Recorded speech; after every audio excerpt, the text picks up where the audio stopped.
Silakan. Itu mekanisme untuk penggantian ketua dewan dan anggota yang lain. Itu, silakan. Mekanisme seperti apa, Kang?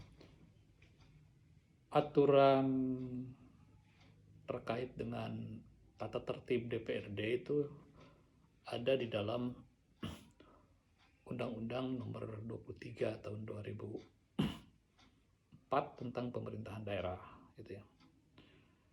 Nah, kemudian diterjemahkan lagi dalam peraturan pemerintah tentang pedoman penyusunan tata tertib DPRD, gitu ya.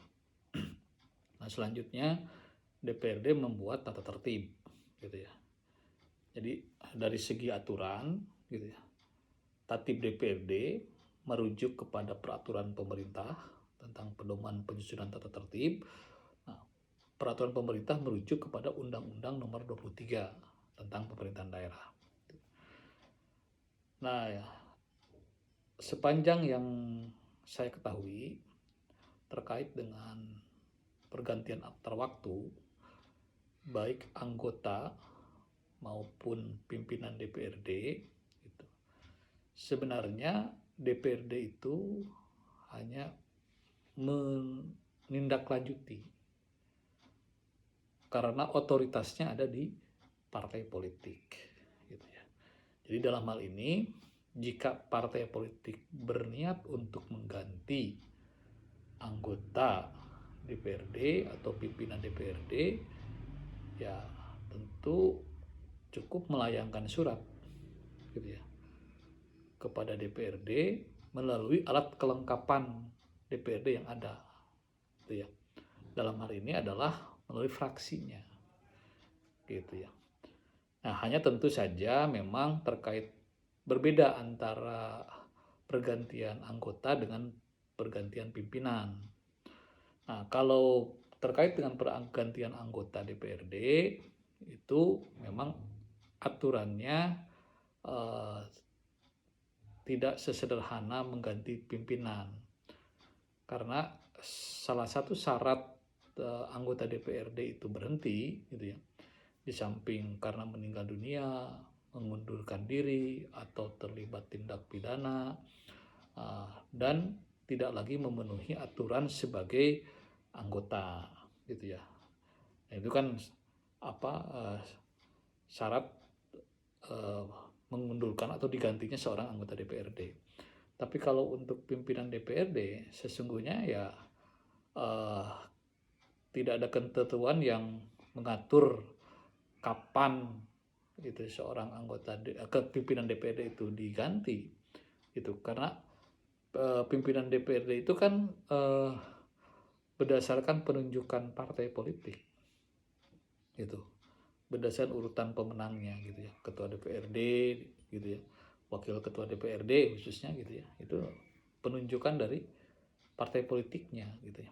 Jadi memang dalam hal ini terserah partai politiknya saja mau kapan, gitu ya, gitu diganti, gitu. Jadi tidak ada ketentuan khusus persyaratan untuk mengganti seorang pimpinan DPRD.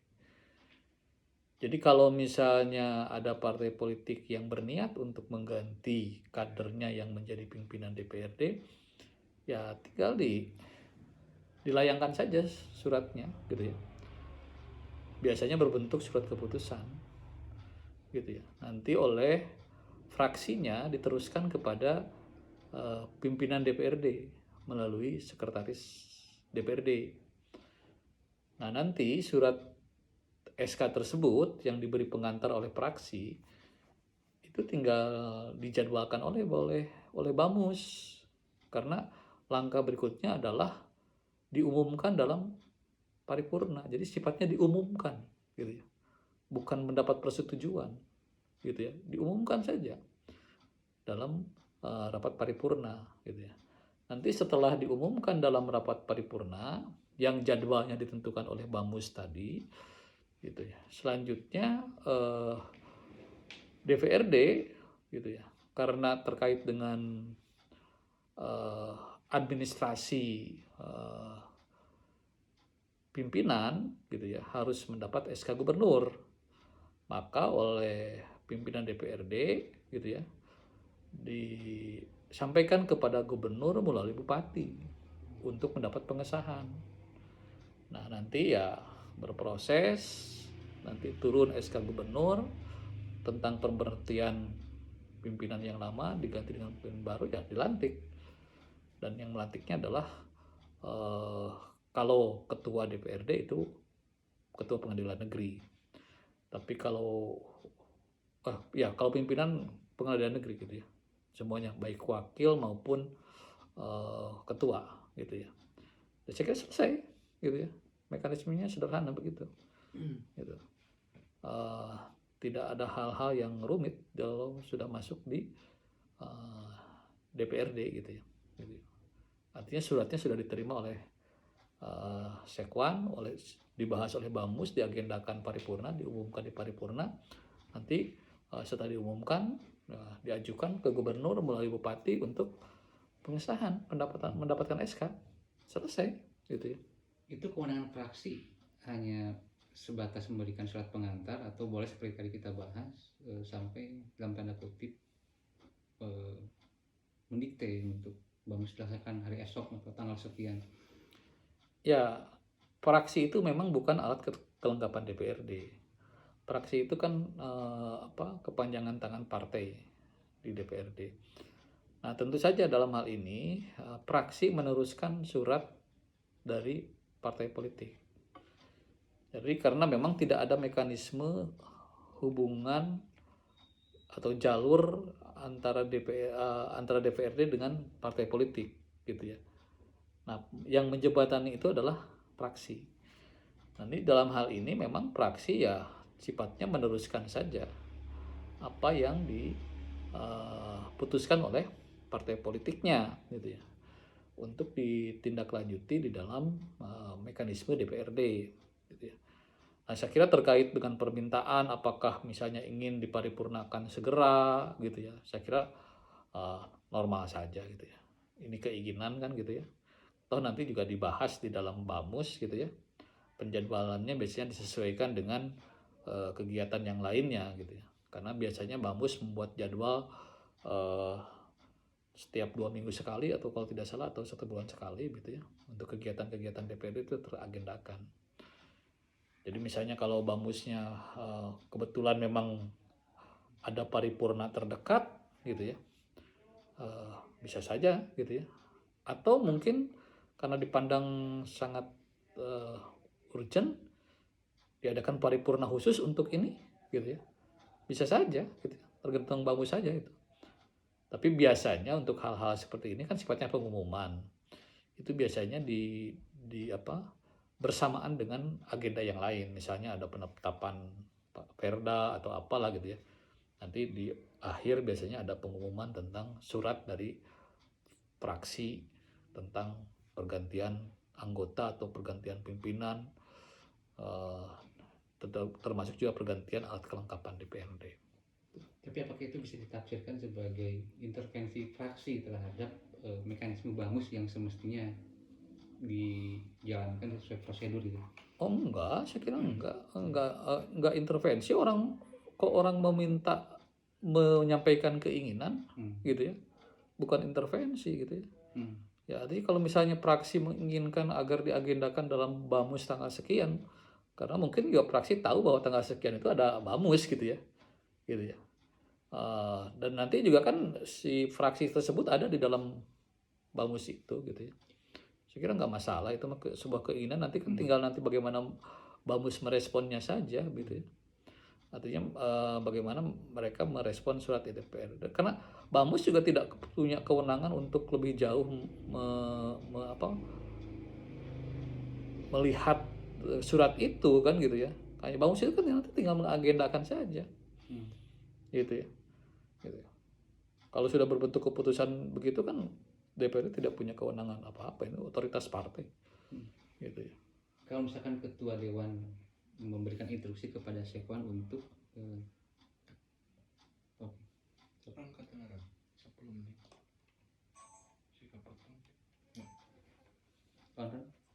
kalau misalkan ketua dewan memberikan instruksi kepada Sekwan untuk memvalidasi surat SK itu misalkan boleh. Saya kira bukan ke sekwan ya gitu. Artinya kalau validasi surat itu ya eh,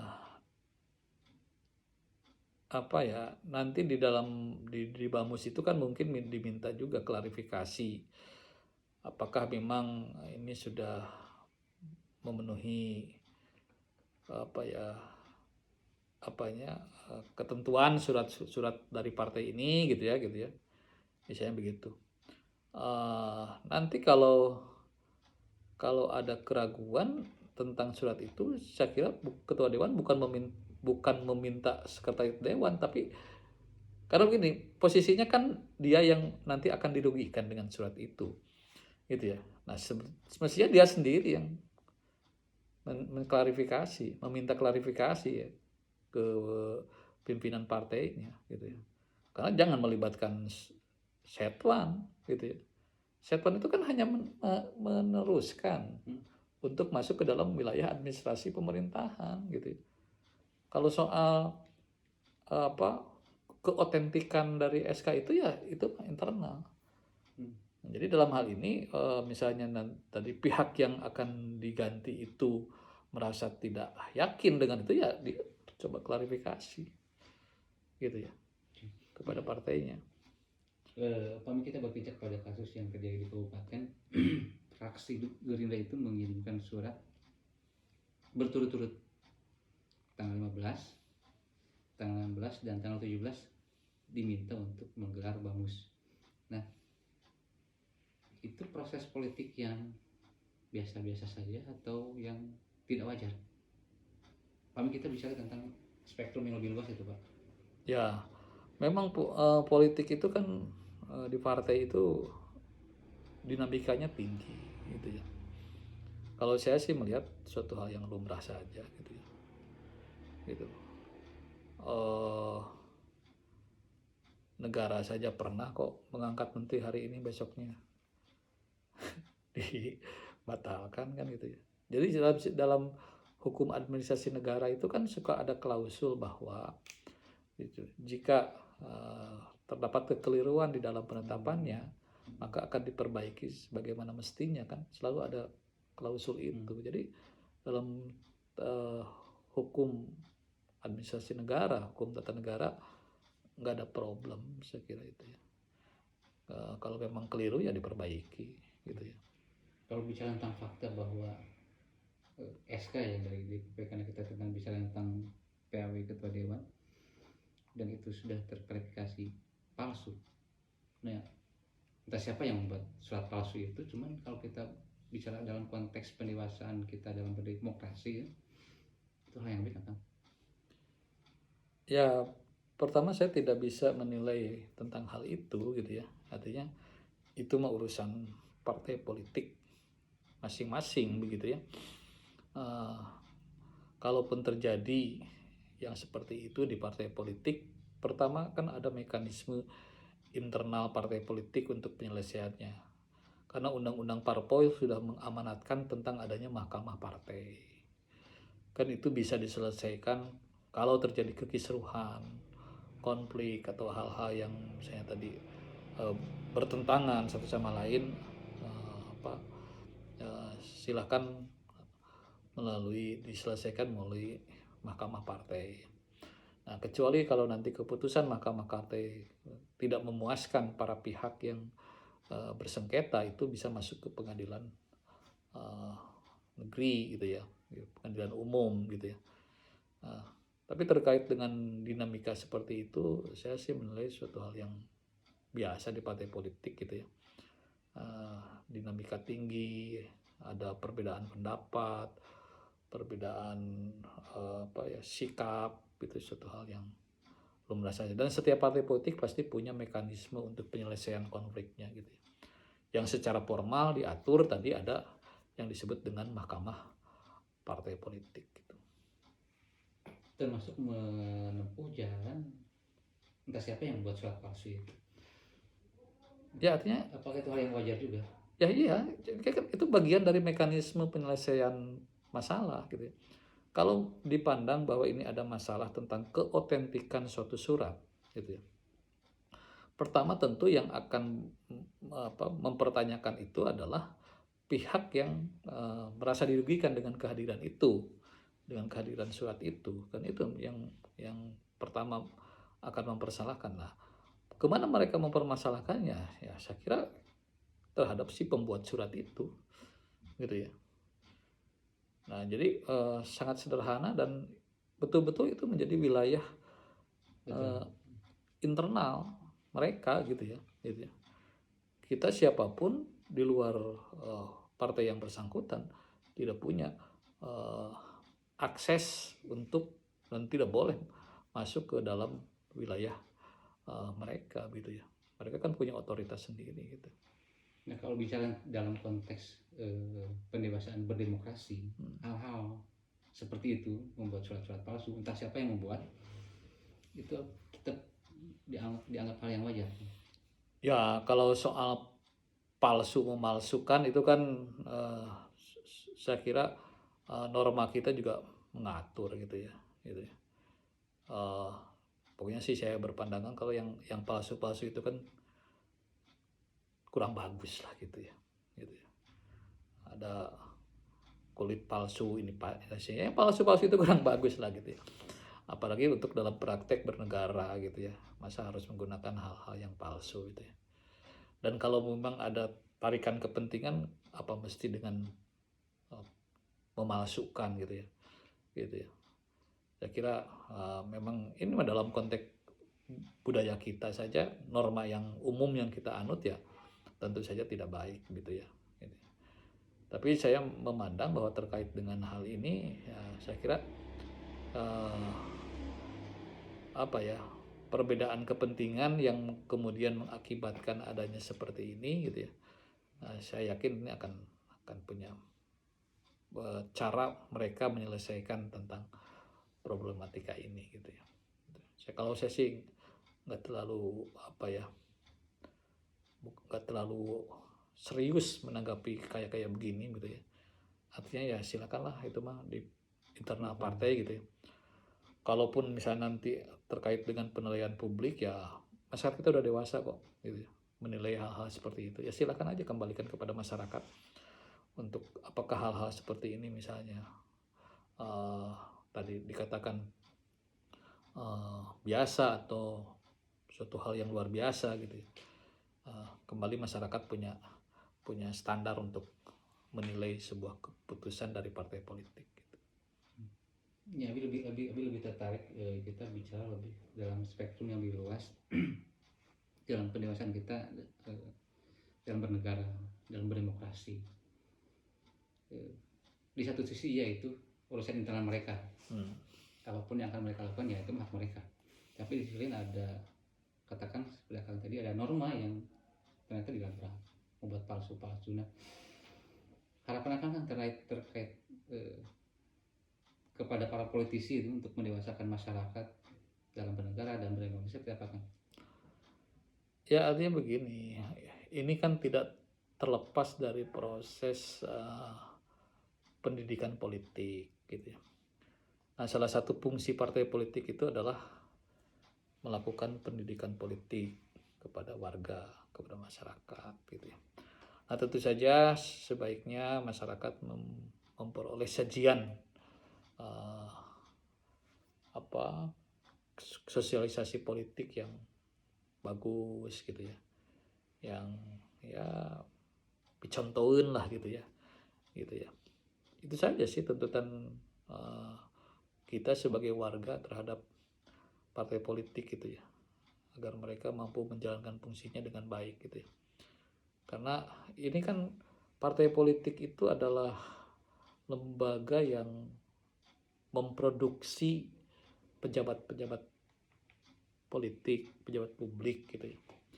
Nah, kalau mereka menjalankan dengan cara-cara yang kurang baik, gitu ya, inputnya kurang bagus, kan outputnya juga kurang lebih sama dengan inputnya, gitu ya.